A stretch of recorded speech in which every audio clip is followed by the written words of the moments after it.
baina siyamina wa siyami ahli kitab. Perbedaan antara puasa kita dengan puasa ahli kitab.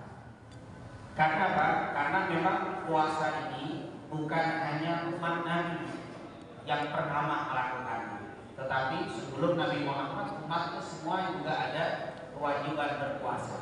Seperti yang dikatakan dalam surat Al-Baqarah 183, ya ayyuhalladzina amanu kutiba alaikumusiyam kama kutiba alal ladzina min qablikum la'allakum tattaqun. Di situ ada kalimat kama kutiba alal ladzina min qablikum. Orang-orang yang beriman diwajibkan kepada kalian untuk melakukan ibadah puasa sebagaimana, di situ kalimat kama, sebagaimana diwajibkan kepada umat-umat yang terdahulu. Kata-kata umat yang terdahulu di sini bukan seluruh manusia, tetapi maksudnya adalah ahli kitab. Kalau kita bicara tentang orang kafir itu ada dua macam, yaitu ahli kitab dan musyrikin. Seperti dalam surat Al-Bayyinah, lam yakunil ladzina kafaru min ahli kitab wal musyrikin. Dan orang-orang kafir yaitu dari golongan ahli kitab dan musyrikin. Musyrikin ini penyembah berhala, patung, itu zaman dulu itu musyrikin. Nah, kalau ahli kitab ini agama yang mempunyai kitab suci. Kalau sekarang adalah Yahudi dan Nasrani, itu merupakan agama yang punya kitab suci. Nabinya jelas Nabi Musa dan Nabi Isa. Dan ini adalah ahli kitab yang diwajibkan puasa, ini ahli kitab. Tapi ada perbedaan ternyata, ahli kitab puasanya bagaimana, umat Nabi Muhammad bagaimana puasa. Kenapa perlu ini kita bahas? Tentunya kalau kita tahu perbedaan, akhirnya timbul rasa alhamdulillah, berarti kita punya puasa ini paling mudah, paling mulia, walaupun sama-sama puasa, tapi kita punya keistimewaan yang diberikan Allah khusus untuk umat Nabi Muhammad SAW. Jadi untuk membedakan ini ternyata sudah dijelaskan di dalam beberapa hadis tentang perbedaan antara puasa kita umat Nabi Muhammad dengan puasa ahli kita. Di antaranya kita lihat dari segi malamnya dulu. Dari malamnya beda, siangnya beda, dan malam siang juga beda. Yang pertama dari malam. Mereka di waktu malam, tentunya sebelum dari waktu mungkin dari segi secara keseluruhan, mereka waktu puasanya sekitar 40 hari. Mereka puasanya 40 hari. Sementara kita 30, bahkan terbanyak 29 hari. Karena kalau kita lihat sejarah Nabi Muhammad itu mengalami puasa Ramadan 9 kali. Mengalami puasa Ramadan 9 kali. Karena kewajiban Ramadan ini turun pada tahun kedua Hijriah.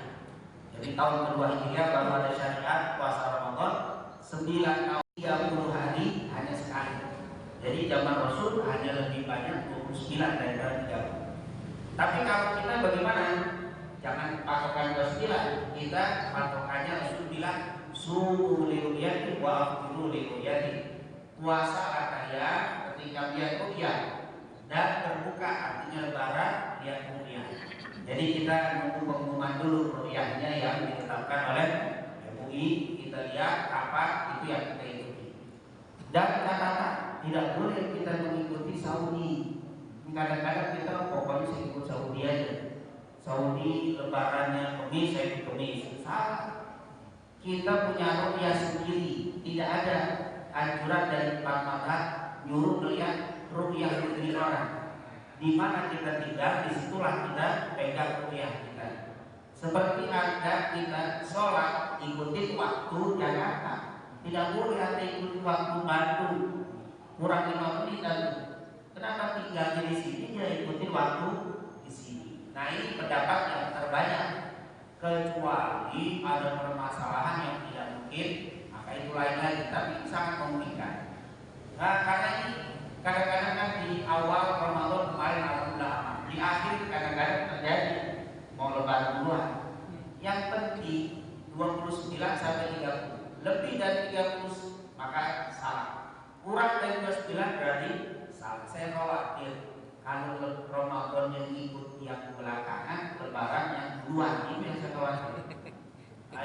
kurang dari 29 nanti jadi batal puasanya. Nah inilah rusuh mulai di waktu Indonesia. Kenapa kok lebih banyak 30? Karena di dalam hadis faidah rumah kalau terjadi penduduk tidak terlihat ru'yah walaupun bil iddah disempurnakan jumlah bilangannya 29 jadi 30. Indonesia tidak beda. Hawanya ini hawa model-model begini kalau sampai akhir Ramadan kayak bisa 30 hari mendung. Ini banyak tertutup maka akan menjadi 30. Jadi insya Allah kita nunggu pengumuman dan kita akan ikuti. Insya Allah yang nanti misalkan ada yang 29 hari insya Allah diterima, yang 30 hari juga diterima. Perbedaan itu sudah ada di zaman dulu dan tidak menyebabkan perpecahan, hanya berbeda tentang kapan lebaran, kapan puasa. Insya Allah Ramadan menjadi pemersatu kita semuanya. Amin. Umat Nabi sangat sedikit hari 29 sampai 30, mereka 40 hari.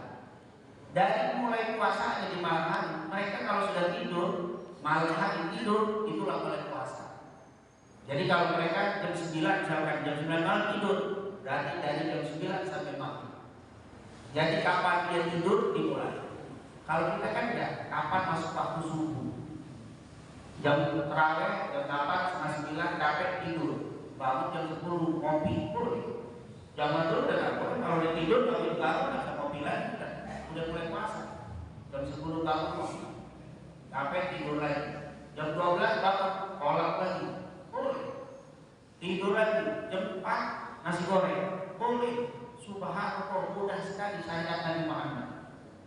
Mereka tidur jam 10, berarti jam 10 lah mulai puasa.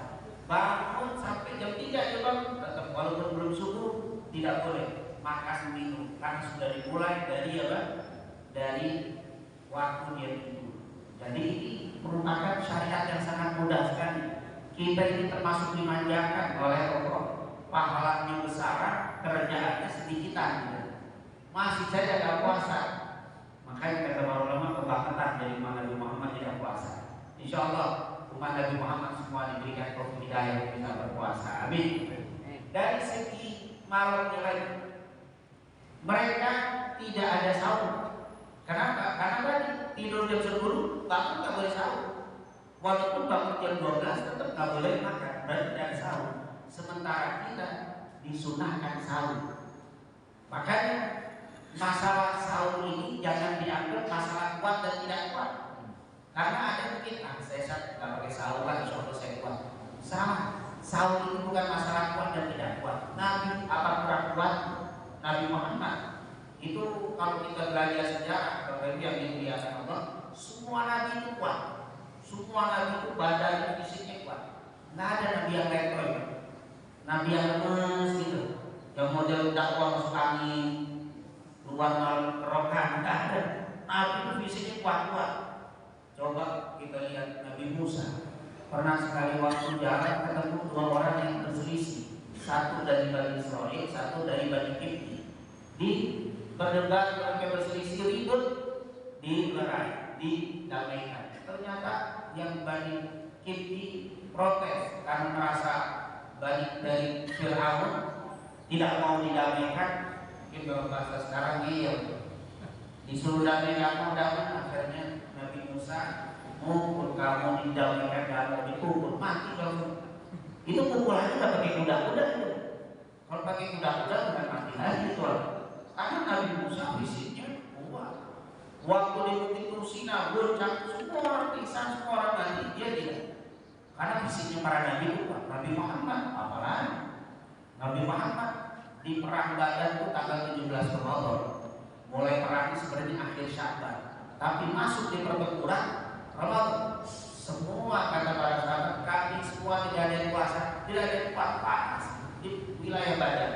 Badar itu sekitar 250 kilo dari kota Madinah ke arah Mekah, tapi bukan Mekah, tapi sebelah kanan dekat kampung. Nah ternyata panas sekali wilayah dan semua sahabat tidak ada yang puasa, satu pun tidak ada yang puasa, hanya Nabi yang puasa. Nabi kekuatan luar biasa. Pernah mendengar cerita perang Khandaq, telah mendengar berita dari Abbas bin Abdul Muttalib, orang Mekah, wahai Nabi sedang menuju Madinah. Mereka pasukannya banyak sekitar 10.000. Nabi menghitung pasukan Madinah 3.000. Kata Rasul, kita tidak bisa menghadapi mereka dengan 10.000. Bagaimana? Salman Al-Farisi mengusulkan buat kandang, buat parit. Akhirnya dibuat parit. Parit itu panjangnya 7 kilo, lebarnya kalau kuda lompat tidak bisa. Gak tahu berapa meter, tapi kuda kalau lompat, kuda yang besar lompat gak nyampe.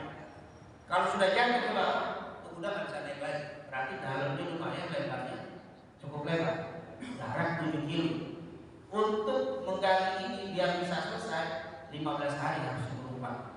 Karena perjalanan Mekah Madinah dengan rombongan 15.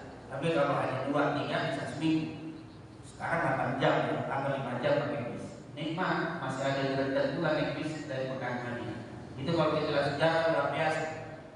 15 hari akhirnya Rasulullah lebur dengan para sahabat.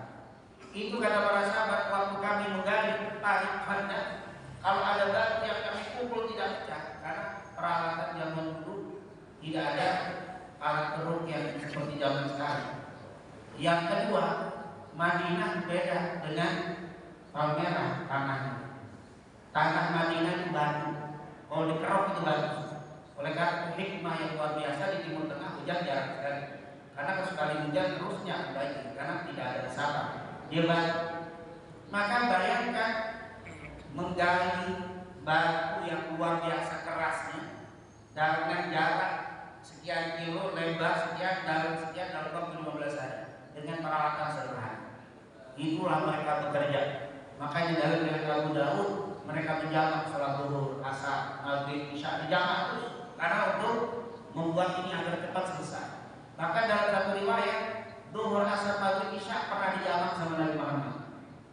Ada setelah ada iqamah sholat zuhur di malam hari. Setelah selesai iqamah lagi sholat asar. Setelah selesai iqamah lagi maghrib, iqamah lagi isya. Tapi ini khususnya ya, jangan diikuti. Ini tidak boleh. Kita zuhur, asar hanya untuk siang dengan siang, malam dengan malam jamaah. Intinya ada batu besar bila tidak bisa pecah kami pukul, kami panggil Nabi Muhammad. Maka Nabi Muhammad datang mengambil pukulan itu, dia pukul sekeras pasti kata para sahabat batu sebesar apapun dipukul sama Nabi Muhammad pecah. Kekuatan Nabi Muhammad pecah berarti dengan bukan dengan tangan, dengan api. Tapi kuatnya ayunan tangan Nabi membuat batu sebesar apapun pecah kalau dipukul sama Nabi Muhammad. Dan kami bawa batu satu, kata sahabat, kami bawa batu satu nih, naik. Nabi dua. Setiap bawa batu untuk dua, kami hanya cukup satu. Kekuatan Nabi Muhammad. Jadi kalau cerita tentang kuat, Nabi sangat kuat. Tapi Nabi tidak pernah meninggalkan sahur. Kenapa? Karena Rasulullah di dalam hadis, farqu baina siyamina wa siyami ahli kita aqlatus sahur. Perbedaan puasa kita dengan puasa ahli kita makan sahur, kata Nabi Muhammad. Jadi kalau kita tidak sahur berarti hampir sama puasanya dengan ahli kita. Maka kita disuruh bersahur. Rasulullah menekankan, memberikan motivasi dengan kalimat tasaharu fa inna bisahuri barakah. Sahurlah kalian, sesungguhnya di dalam sahur itu ada berkah. Itu dibaca sahur, itu bisa dibaca dua macam hadis. Tasaharu fa inna fis sahuri, dibaca baik fis suhuri. Jadi bisa dibaca suhur, dibaca sahur. Kalau sahur itu artinya makanannya, tapi kalau suhur itu artinya pekerjaannya. Apa kata Nabi? Sahurlah kalian, sesungguhnya di dalam makanannya, di dalam pekerjaannya berkah. Jadi bapak makan nasi goreng, mau sahur, nasi gorengnya berkah. Minum kopi berkah, waktu sahur, hormatnya berkah. Apapun yang dimakan, tempe, tahu berkah. Berbeda dengan berbuka. Berbuka tidak ada kata-kata berkah makanan. Yang hebat itu berbuka waktunya. Tapi kalau makanan tidak ada. Makanya kalau ada kata-kata berkah, jangan-jangan makannya banyak banget. Orang kalau kata berkah jadi banyak, berusaha bukanya. Kalau buka kalau usah kasih kata berkah juga sudah banyak. Tapi sahur dikasih motivasi seperti itu. Kenapa? Karena Rasulullah tahu yang pertama karena ini adalah pembeda antara puasa kita dan puasa kita. Yang kedua, orang itu lemah untuk bersahur, tidak nafsu. Makanya dikasih motivasi sahurlah kalian, di dalam makanan sahur itu berkah. Kamu bangun untuk sahur itu berkah. Dan yang keempat, al malaikah yusalluna 'alal mutasahhirin. Sesungguhnya para malaikat itu berdoa untuk orang-orang yang bersahur. Jadi bapak bangun, ibu bangun untuk sahur, malaikat doa itu. Subhanallah, ini luar biasa. Makanya kata para ulama, jangan tinggalkan sahur. Seandainya kita tidak bisa dan tidak nafsu makan, walau kata Rasul seteguk air putih. Yang penting sahur itu harus bangun. Lain Bapak Ibu kalau puasa sunnah, Nabi nggak sahur. Nabi kadang-kadang habis sholat subuh, zikir sampai terbit matahari, lalu sholat 2 rakaat, pulang. Saat pulang suka nanya sama istrinya, wahai istriku, masak apa kita hari ini? Tidak masak ya Rasul. Tidak asu. Kalau dulu saya puasa, itu sunnah. Tapi kalau puasa Ramadan harus ada niat dari malam hari dan sunnahnya sahur. Oleh karena itu inilah perbedaan antara puasa kita dengan puasa ahli kita. Kemudian perbedaan yang lainnya di malam hari, kita saat berpuasa Ramadan diperbolehkan untuk berhubungan suami istri, yaitu berhubungan suami istri di bulan Ramadan. Dalam Al-Quran, uhilla lakum lailatas siyami rafathu ila nisaikum hunna libasun lakum wa antum libasun lahunna. Dihalalkan bagi kalian wahai kaum muslimin di malam Ramadan untuk berhubungan dengan istri-istri kalian. Mereka adalah pakaian kalian, kalian adalah pakaian mereka. Berarti di sini dianjurkan atau boleh.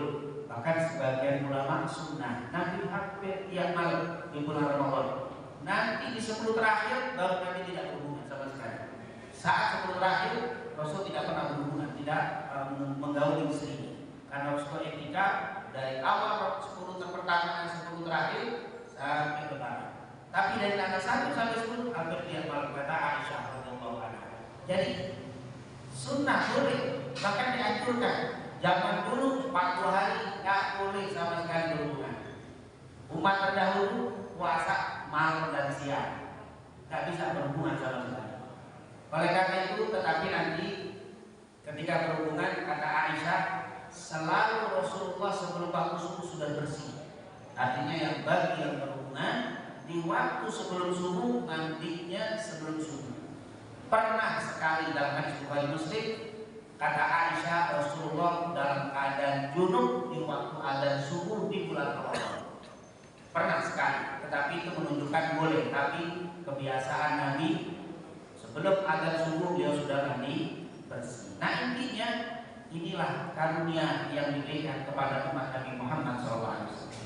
Oleh karena itu, kalau ada di siang hari masih berhubungan juga, kebangetan, makanya hukumannya berat.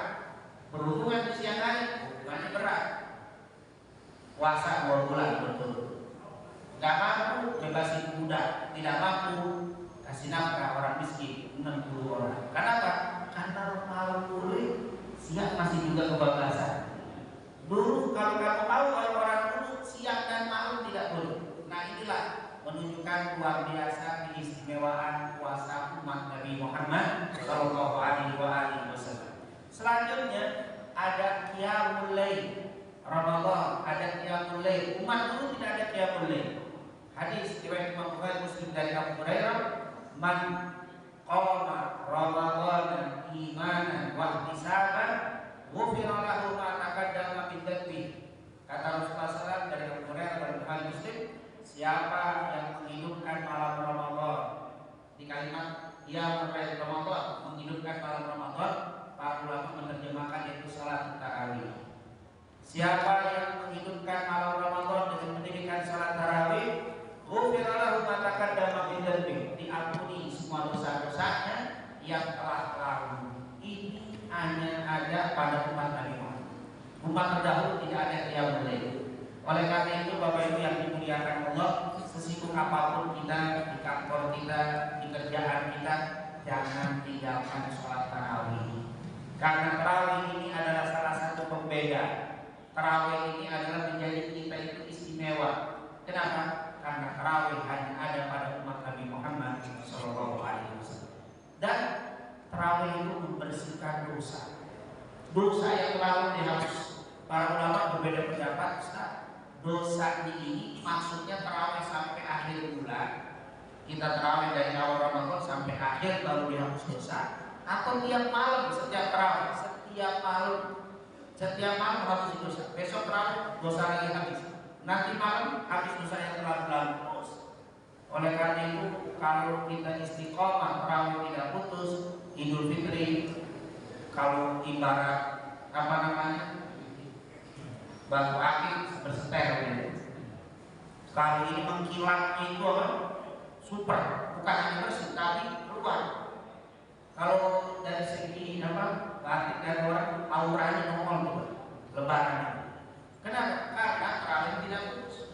Makanya wajar kalau ada yang bilang taqabbalallahu minna wa minkum, ja'alallahu wa iyyakum minal 'abidin al-faizin kullu 'am wa antum bikhair. Kalau memang salat tarawihnya tidak putus sebersih-bersih. Oleh karena itu insyaallah kita jaga salat tarawih kita jangan sampai putus. Kalau bisa di masjid alhamdulillah, nggak bisa juga di rumah tidak apa-apa.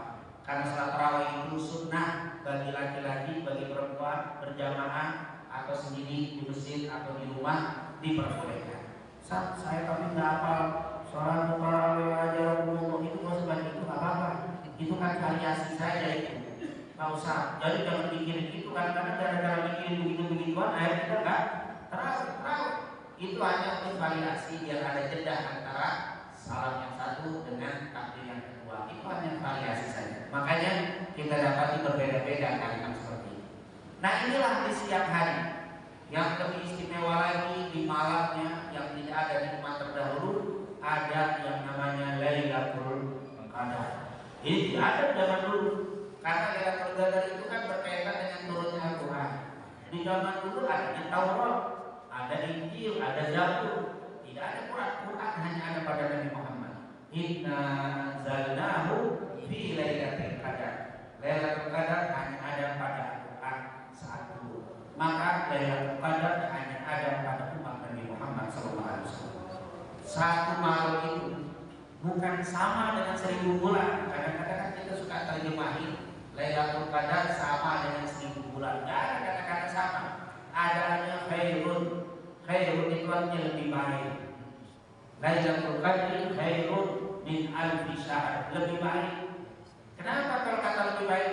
Kalau orang Arab, angka yang paling besar pada zaman dulu, zaman Nabi atau zaman sahabat, zaman tabi'in, angka yang paling besar itu 1000. Tidak ada 1.000.000. Apalagi 1 miliar, triliun itu kan banyak. Zaman dulu kalau kita mau bilang 1.000.000 itu mengucapkannya alif. Seperti Imam Ahmad bin Hanbal Syaibani, pendiri Mazhab Hambali, pengarang kitab Al-Musnad, beliau suka mengatakan ini, hafidtu alfa hadits. Hafidtu alfa hadits. Artinya apa? Aku hafal 1.000.000 hadis. Karena kalimat alf itu kan 3 nol. Kalau alif berarti 1 juta. Kalau 1 miliar, alif. 1 miliar, 1 triliun, alif. Nol itu nih. Jadi tidak ada. Makanya Allah menyebutkan lebih baik daripada 1000 bulan. Bukan berarti sama, lebih baik. Artinya jumlah yang terbanyak. Tidak ada malam yang lebih baik daripada malam Lailatul Qadar. Bukan 1000. Kalau 1000 berarti 1000 bulan itu kan 83 tahun. Berarti kalau orang ibadah 100 tahun itu bisa lebih baik dari Lailatul Qadar. Kata 1000 itu menunjukkan banyak. Jadi sangat banyak sekali. Nah itu hanya ada di puasa Ramadan umat Nabi Muhammad Sallallahu Alaihi Wasallam. Banyak sekali siang malam. Kalau kita lihat siangnya apa perbedaannya dengan umat terdahulu? Yaitu yang pertama, kalau umat Nabi Muhammad lupa lagi pas Ramadan pulang dari Mesir melihat apa? Teh botol dan minuman. Dia minum, selesai 1 botol teman tidak ada. Nggak puasa. Astagfirullah, saya lupa. Terusin Pak, nggak batal. Nah dalam hadits Abdullah bin Abbas juga Imam Tirmidzi, Innallaha tajawaza li an ummati anil khata' wal nisyan wa masrufihi alaihi. Hadis ini dikatakan dari Abdullah bin Abbas dan juga Aisyah. Innallaha tajawaza li an ummati. Di situ Allah telah memaafkan khusus untuk umatku. Jadi umat terdahulu tidak ada. Apa yang dimaafkan? Al-khata'u, salah, wal isyan, dan lupa, wa masuklihu alaih, dan yang dipaksa. Jadi artinya lupa saat berpuasa tidak membatalkan. Oh, ini umat terdahulu minum sedikit lupa kan? Susah. Kita kan sering lupa zaman sekarang. Karena banyak pikiran, banyak apa? Lupa. Ya, alhamdulillah. Itu kata Rasul. Kenapa ya Allah? Ya Rasul nggak baca. Allah memberikan makan kepada orang itu. Subhanallah. Jadi seandainya ada orang pulang dari masjid ini makan, masuk warung lagi makan, habis makan minum, pakai nambah kopi lagi. Udah selesai, udah bertahan kan sampai banyak kalau itu mulai super itu. Alhamdulillah, nggak puasa, tuh dari makan, astagfirullah saya lupa, jalan, subhanallah, kenyang banget, buka oleh jauh lain, artinya itulah keistimewaan Nabi Muhammad. Bisa kalau manfaat pura-pura itu antara Allah subhanahu wa ta'ala antara dia dengan Allah, tapi hukum fikihnya tidak. Bahkan yang ekstrim dan ini tidak terjadi. Tapi Allah sudah memberikan hukum. Seandainya suami istri siang hari lupa berhubungan tidak batal. Tapi kan tidak mungkin. Masa lupa itu mas terlaluan banget kan lupa. Tapi kalau seandainya terjadi lupa benar-benar subhanallah seperti ini lupa. Jadi lupa fi al-qalam diangkat kena tidak ada beban sama sekali bagi yang lupa. Ini keistimewaan puasa umat Nabi Muhammad SAW. Umat yang terdahulu lupakan, tidak ada sama sekali izin untuk tidak batal, walaupun lupa sedikit saja batal. Yang kedua di dalam siang ini, di waktu berbuka umat Nabi diperintahkan untuk mensegerakan berbuka. Umat terdahulu disunahkan mengakhirkan berbuka. Makanya di dalam hadis, la yazalun nas bi khairin ma'a jawil fitr. Umat itu akan tetap baik selama mereka mensegerakan berbuka. Dan perbedaan antara puasa kita kata Rasul al-farq baina siyamina wa siyami ahli kita ta'jil fitr. Sesungguhnya perbedaan antara puasa kita dengan ahli kita mensegerakan berbuka, mereka mengakhirkan buka. Jadi kalau umat Nabi Muhammad misalkan jam 6 ada, pas ada kata Rasulullah batalkan atau pas waktu batalkan. Hatta muadzin yang tukang azan jangan azan, korban dulu, air putih baru azan. Maka jangan kata Aisyah wallahi yang tidak pernah lihat Rasulullah sholat maghrib sebelum batal, pasti batal. Kenapa? Karena Rasulullah bilang yang membedakan puasa kita dengan ahli kita itu takjil, mensegerakan. Itu kata-kata takjil itu mensegerakan. Walaupun kadang-kadang kita suka salah paham menyediakan makanan takjil. Makanan takjil itu bikin gorengan. Akhirnya kita beli gorengan, Pak beli takjil, ini takjil. Gorengan itu gorengan, takjil itu apapun yang digunakan untuk makan minum untuk membatalkan dan mensegerakan. Jadi minum air putih itu takjil. Itu takjil itu mensegerakan. Jadi untuk mensegerakan berbuka kita. Karena umat dulu diakhirkan. Kalau Yahudi sampai sekarang, mereka kalau puasa maghrib misalkan, maka dia nggak langsung berbuka, dia tunggu sampai gelap. Berapa menit? Sekitar 15-20 menit baru berbuka. Makanya kita nggak dianjurkan jemaah ada saudara kita misalkan kaum Syiah, mereka kalau puasa itu maghrib nggak batal, mereka tunggu sampai gelap. Nah ini kita ahli sunnah nggak boleh, karena ini adalah puasanya Yahudi. Ini wajar, maka kita disuruh takjil segera. Jangan nanti kalau kita mungkin berangkat ke Irak misalkan, mungkin ada yang kena tugas di Irak, di sana, lalu berbuka, maghrib jangan makan dulu, kalau makan dulu dilihat di masjid. Karena itu belum datang menurut mereka, tunggu sampai apa? Sampai gelap, tunggu seperempat 20 menit baru mereka batal. Kalau kita nggak harus sunat disegerakan. Ini perbedaan puasa kita dengan ahli kitab. Dan tentunya sangat banyak sekali perbedaan ahli kitab dan umat Nabi Muhammad yang menunjukkan kita ini sangat-sangat istimewa. Kelebihannya antara langit dan bumi dengan ahli kitab. Oleh karena itu bersyukurlah menjadi umat Nabi Muhammad SAW. Dan sebagai tanda syukur kita dengan sebagai umat Nabi Muhammad, ayo kita jaga syariat Rasulullah SAW ini, kita praktekkan, kita laksanakan dengan ikhlas, dengan penuh kesabaran. Semoga apa yang kita lakukan di bulan Ramadan ini, baik dari yang wajibnya dan sunnahnya, menjadikan kita mulia sebagaimana mulia Nabi Muhammad dibandingkan para nabi-nabi sebelumnya. Semoga Allah juga memuliakan kita dibandingkan dengan umat-umat sebelumnya. Amin ya rabbal alamin. Rabbana taqabbal minna innaka antas samiul alim wa tub alaina innaka antat tawwabur rahim. Allahumma taqabbal siyamana wa qiyamana wa ruku'ana wa sujudana wa tadarru'ana wa qira'atana wa jami' ibadatina wa tabbim taksirana. Rabbana taqabbal minna innaka antas samiul alim wa tub alaina innaka antat tawwabur rahim. Wa sallallahu ala sayyidina Muhammadin wa ala alihi wasallam. Walhamdulillahi rabbil alamin. Itu mungkin yang bisa saya sampaikan, kurangnya subhanallahumma wa bihamdika asyhadu an la ilaha illa anta astaghfiruka wa atubu